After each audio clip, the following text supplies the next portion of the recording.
Hey everyone, ready for a deep dive into something super interesting? We're talking about social anxiety today. Woo! And get this, I found this book Okay. called A Practical EmPath, Rewire Your Mind. Okay. And it says we might actually be able to cure social anxiety Wow. using this system called PP. Interesting. And PP stands for Practical Empathy Practice. So I am really excited to kind of dive into this with you today. Yeah, that's a pretty bold claim. It's really cool how the author, Scott Howard Swain, kind of reframes how we think about social anxiety. Right. He doesn't see it as something you just manage, but something you can maybe, overcome completely. Yeah, I thought that was really interesting too. Uh, So hmm. tell me more about PP. What is this thing? So first off, Swain really acknowledges how much social anxiety can, impact your life, Yeah. and even dives into some of the potential causes, Okay. things like certain parenting styles or technology overload, the constant pressure of social media. Yeah, it's like he gets it. Exactly. It's like he's saying, hey, this isn't just you. There are real reasons why this is happening. Right, it's not just in my head. Exactly. Okay, so that makes sense. Feeling understood is definitely like a good first step. Totally. So then what is this PEP system? PEP is all about rewiring your mind Okay, through developing practical empathy. okay, It has three core components. okay. First is observation, really focusing on what someone is actually saying, the actual Yeah. words, Got it. without jumping to interpretations. So like putting aside all those assumptions and judgments we make. Exactly. Okay, Then there's feeling, okay. recognizing your own emotions in a given situation, Right. and then taking a guess at what the other person might be feeling. Hmm. It's more about educated guesses, not mind reading. Okay. Right. But how do you guess someone's feelings without just like putting your own on them, you know? Yeah, that's where the third component comes in. Oh, Values, needs, and motives. So you're trying to understand the why behind both your own actions and the other person's actions. okay, What values are they expressing? What needs are they trying to meet? What's motivating them? okay. It's about understanding those deeper layers. So it's more than just like the surface. Exactly. Okay, I get the individual pieces, but how does it all fit together? Yeah, You give me an example, like in a real conversation. absolutely. So Swain gives us a bunch of these examples, Okay. both clinical style and a more casual street style. Ooh, street style. Let's go with those. Okay, so imagine someone named Tyler. He's feeling kind of awkward, and he says, I always mess up in social situations. Hmm.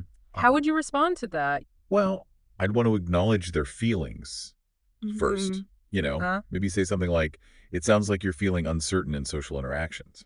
Perfect, exactly. Yeah. You're reflecting their feelings back to them, which is really validating. Right.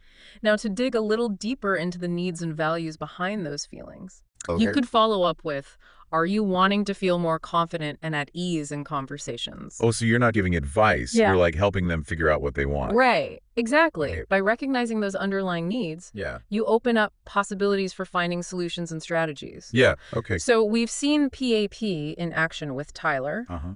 Another example Swain offers involves Ava, who gets anxious speaking up in meetings. Okay. Let's say she's pitching a new idea, and a colleague interrupts her with a dismissive comment. Oh, that's tough. How could she use PAP in that moment? Oh, man, I think I would just get defensive. Yeah. But using PP, maybe she could say, it seems like you're not fully on board with this idea. Great. Okay. Again, you're just reflecting back what you observed, without any judgment. Okay. Then, to understand the needs behind the comment, Right. Ava could follow up with something like, do you have concerns about the feasibility of this approach? So you're taking it from like a personal attack. It's to, the idea itself. Exactly. A productive discussion. Right. But remember, PP isn't about becoming, perfectly empathetic overnight. Right. It's about building those observation, feeling, and understanding muscles. It's a process. Yeah. So we talked about accepting ourselves, flaws and all. Right. How do we do that?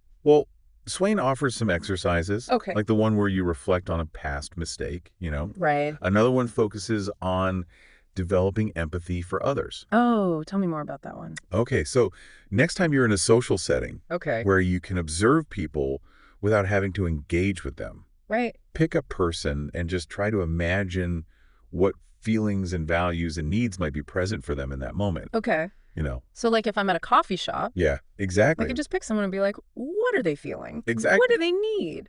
Are they engrossed in a book? Maybe they're seeking a sense of escape or intellectual stimulation. Are they chatting with a friend, fulfilling a need for connection? Or are they hunched over a laptop, maybe stressed about work and needing that sense of accomplishment? Okay. You know? It's simple, but it seems powerful. It is. You're training your brain Right? to be more attuned to the emotional landscape of others. Yeah, that's really cool. And the more you practice, Yeah. the better you'll become at recognizing those universal human needs and values that connect us all.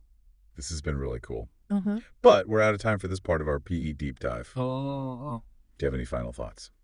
Well, I think what's really cool about Swain's work is that he doesn't present empathy as just some nice-to-have quality. Right. He argues that it's a fundamental skill Yeah. that can transform your life and relationships. It's not just about being nice. Right. It's about understanding people. Exactly. And creating more positive interactions. Exactly. I think that's a great point to reflect on as we move on to the final part of our deep dive. You know, this whole conversation about really got me thinking. Oh, yeah. Like, what if instead of dreading these social situations, I saw them as opportunities to connect and grow? That's the power of empathy, right? Yeah. And I love that Swain gives us these exercises to actually, develop that empathy muscle. Yeah, yeah. It's not just some abstract idea. It's something you can work on and get better at. Absolutely. Just like learning any new skill. Right. The more you use it, the stronger it gets. So, going back to Swain's main argument, curing social anxiety, do you think it's really possible? It's a bold claim, for sure. Yeah. But I think it's worth exploring.